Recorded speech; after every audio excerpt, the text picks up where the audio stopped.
Good day, good afternoon, good evening, everyone. This is Viper at Viperland, and man, 2025 has been another great year for gaming. From big AAA games to indie darlings to games that just had a huge impact on me personally, the hits just kept coming. I tried to get this list down to a traditional top 10, but I couldn't cull it past 11, so that's what you get. There are also several honorable mentions that would 100% have been on the main list, but were kept off for reasons that have nothing to do with their quality. As a reminder, this list is for games that I personally played in 2025, not necessarily games that released in 2025. Also, this is just my picks based off of what I played and what resonated with me the strongest.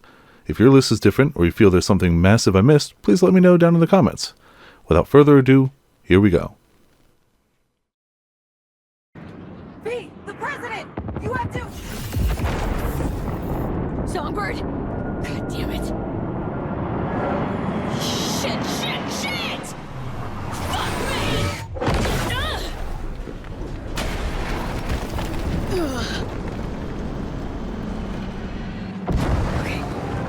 Okay. Got this. Save the president. Sure. No fucking problem. I had originally tried out Cyberpunk 2077 back in June of 2023, and was having a pretty good time just out of the prologue. The only problem is that I was about to get slapped with some heavy hitters like Yakuza 6, Final Fantasy 16, and Revenant 2. Game after game kept me away, and the playthrough faded into the past. That is until this year, when I managed to nab the DLC, Phantom Liberty, on a good sale. I sat down and dedicated myself to starting a new file and unlocking the DLC as soon as possible. I enjoyed what I played of the base game in order to unlock it, but once I got into the DLC, all other thoughts vanished. The new area, the new NPCs, the new quests, the new intrigue, it swept aside anything else. The entire DLC story felt like they had something to prove after the historically buggy base game launch. They sure as hell proved it to me. As good as the area and the new weapons are, the standout for me was the story. The web of characters all with different backgrounds and motivations and expectations that change and flow as you learn more and get deeper into the thick of things really just captured me. If you like the base game and haven't given the DLC a try yet, do yourself a favor and clear out a block of time for it.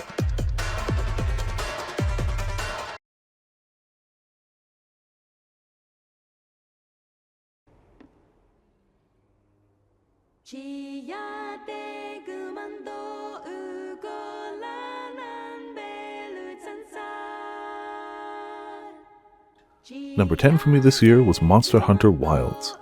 More monsters, new locations, new gear, happy hunting. It's Monster Hunter, and it's still great. The new monsters are super well designed, as always. The new wound system gives a new layer of attack options on most monsters, and another way to stagger them. Offset attacks and clashes keep things interesting. The addition of a mount that can bring you to the monster let them go kinda crazy on making large layered zones. Layered armor, layered weapons, a huge gathering hub that even has a diva singing at night. What other game lets you fight a living railgun and then make armor and weapons out of it? This game is admittedly a little low on the list because of the PC performance issues and the difficulty curve being weird, but at the end of the day, hunting with friends is still one of the best experiences you can have in gaming.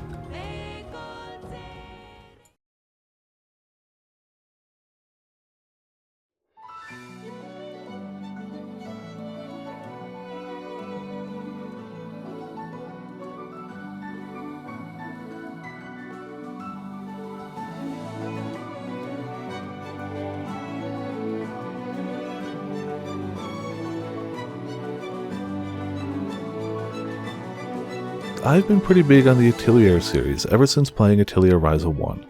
Now that her trilogy of games is done, it's time to start a fresh new one with Atelier Yumiya.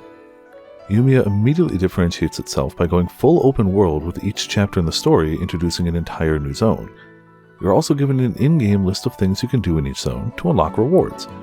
None of the rewards require 100% full zone completion, and they gave my random exploring some more structure than it might have otherwise had.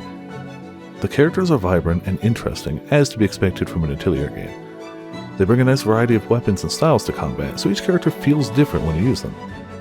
The battles this time around have both a near and far zone of attack, with an emphasis on perfect dodges. The alchemy system is a tad on the simpler side, but who knows how they will expand on it as the trilogy continues. What hit me with Yumiya was the story. While I wouldn't call the game super dark and edgy, it does hit more serious notes than many of the others I've played in the series. both the party and the major enemies you fight have all lost things important to them. Also, having a werewolf voiced by Dio's voice actor just ramps up the quality of the villains. Not to mention Kiryu Kazma's VA as a literal dragon. The only real complaint I have is the supers look so damn good, but most enemies die too quick to actually use them on them.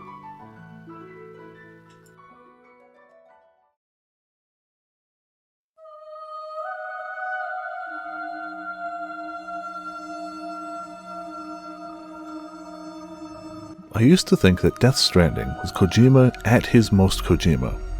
I was wrong. It's actually Death Stranding 2. The delivering is back and better than ever. You get access to tools and vehicles a little earlier in the game, and while there are very challenging runs you can do, and some you have to do, overall it becomes an even more relaxing experience. The cinematics and story are crazy and over the top and filled with some fantastic action and moments. The Platinum Trophy is a little grindy, but it's also 100% optional, and I'm glad I did it. There are even super bosses you can fight, and if you're skilled enough, capture them, use them against other enemies. I already liked Death Stranding 1, now I love Death Stranding 2.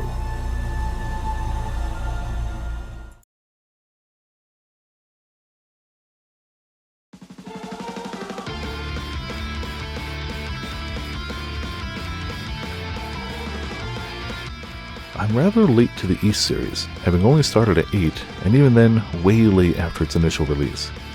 East 10 is a bit of a departure for me, since both 8 and 9 have a full cast of playable characters and party members. East 10 Nordics, however, gives you 2 characters. While you get a sizable supporting cast, these 2 are the only playable combat characters. Some games might struggle to keep only a 2 party member system interesting and well written, but damn does Nordics pull it off. I never once felt like there was a lack of interaction or story or a bond forming between these 2. The supporting cast works great. The open world is fun to explore on your ship, and the story kept me going till credits with fantastic moments. It's hard to top 8 in my opinion, but Nordics may be my new favorite East game.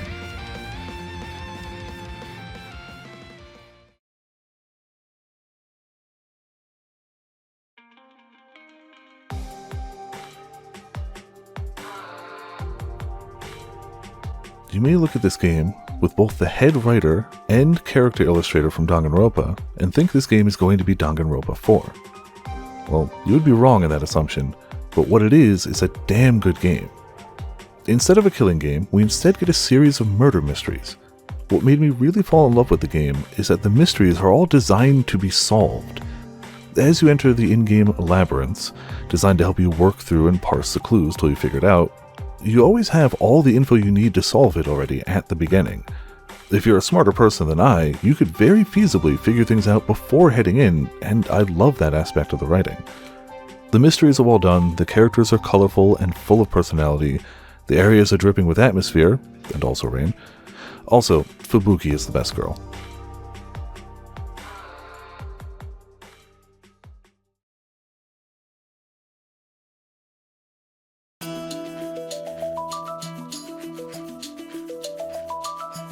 Hades 2 is not just more Hades 1. It's a lot more Hades 1. Honestly, the amount of content they made for this game was already staggering when it was in early access.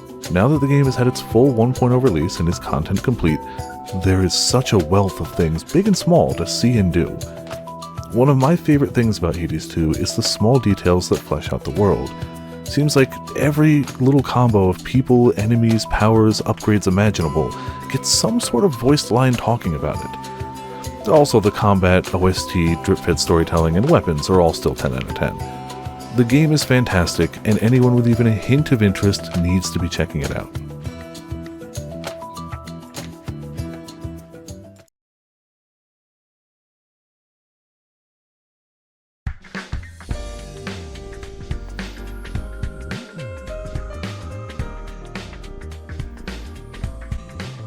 This game is the reason I couldn't call Rain Code Kodaka's best work. This year, Kazutaka Kodaka of Danganronpa fame and Kotaro Uchikoshi of Eye of the Somnium Files and 999 fame teamed up to create a game with 100 endings.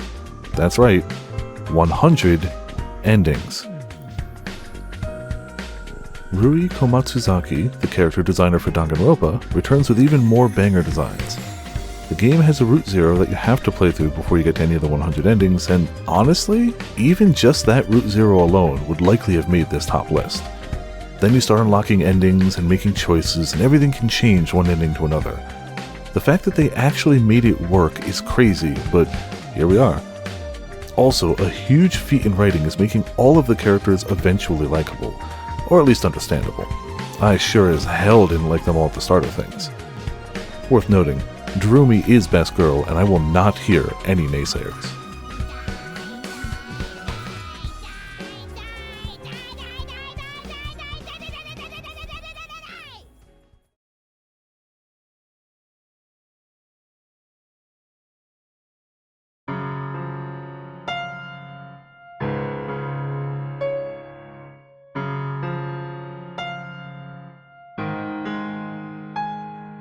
The house in Fata Morgana has been on my watch list for years, and this year I finally bit the bullet and started the game.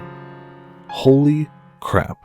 Right out of the gate, the game hits you with its character designs and art style, but then hooks you with the music and writing. What starts out as a tour through the past residents of the house and their tragic stories evolves into so much more by the time the credits roll. Oh, and those stories are tragic for sure, but I could never look away. As of this writing, I am still going through the extra content added in A Requiem for Innocence, but I can already say that even just the base game has quickly surpassed so many other visual novels and is at a very high spot on my own personal list of favorite VNs of all time. The game is meaty, the game can be depressing, bad things happen to good people, but at the end of it all, I love it and the message it is conveying.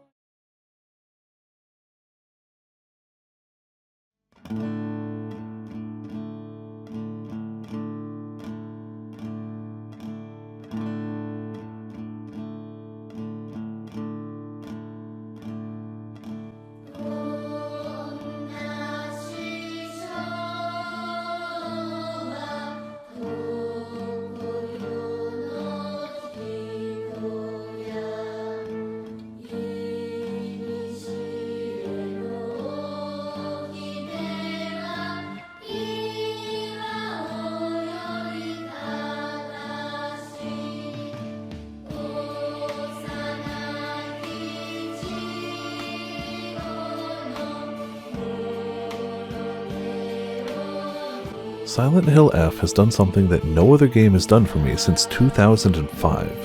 It got me excited to play a new Silent Hill game. The trailers promised a different take on the classic foggy town, and boy did the game deliver.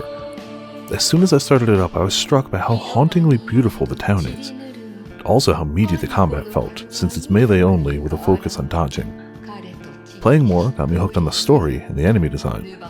By the time I rolled credits, I was both hyped and confused. That's okay. This game was written by Ryukishi 7 of Umineko and Higurashi fame. Beating the game once opens up the other endings, and once you've seen them all, you get the full picture and everything comes together beautifully. Knowing that all the endings matter, they made the very good decision to let you know the ending criteria as soon as you get your first ending. Loved playing it the first time, and had a blast going through subsequent runs to piece all of the story together. Also, Akira Yamaoka continues to be one of the greatest game composers of all time.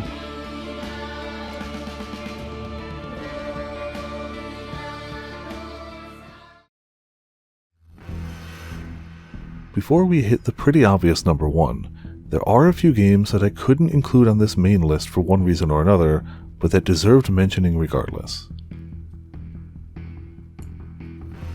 I played Prince of Persia: The Lost Crown very late last year, but still didn't quite make the cut for this video. I also didn't technically finish it. Still, it is one of the best, smoothest, and most overlooked Metroidvania games released in modern times. 1000% worth checking out if you enjoy the genre at all.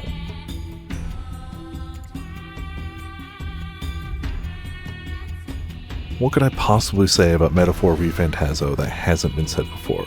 It's one of the best JRPGs I've played in a long while, but I also technically played it late last year, and I didn't feel right counting it on this list. Maybe my new favorite full party cast in any JRPG, The music slaps, you already know the game's great, but I had to add my voice to the throng shouting its praise.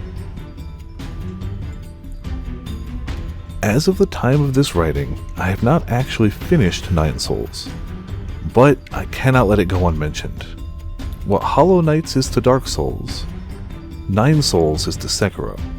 The parry timing and the feeling is unmatched. The animations are smooth as hell and the bosses are some of the best in gaming. The game is as satisfying as it is hard. Library of Ruina is a game that I've barely scratched the surface of, but already love too much to not mention. Not far into the game at all, but it's just so good. From the same team as Lobotomy Corporation, Ruina is a deck-building, turn-based affair with a unique art style and a story that just drags you in and won't let go.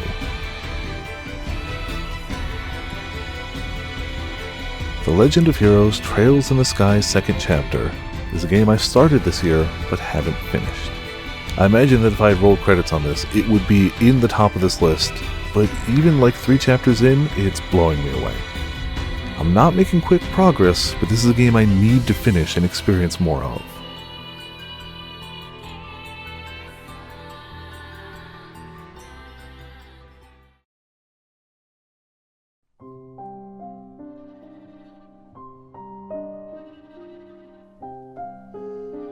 My number 1 game of 2025 is Clair Obscur Expedition 33.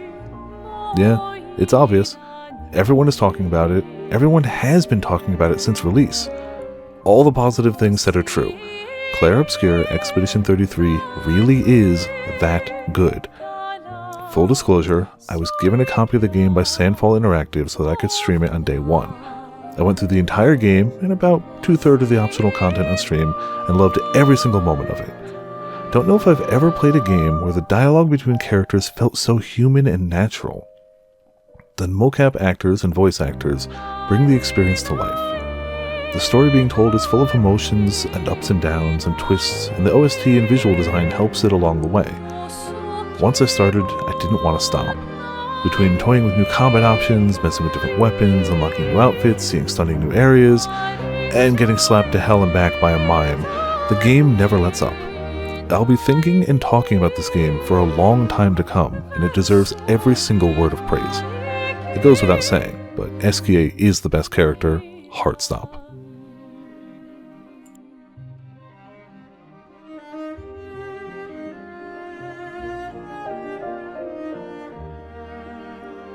So yeah, those are the games that hit me the hardest and stuck with me the most in 2025. I know I missed some greats just by not having the time to play everything, but that's what next year is for. The backlog grows eternal. Thank you for watching. I hope you perhaps found a game worth checking out yourself, and I'll see you all next time.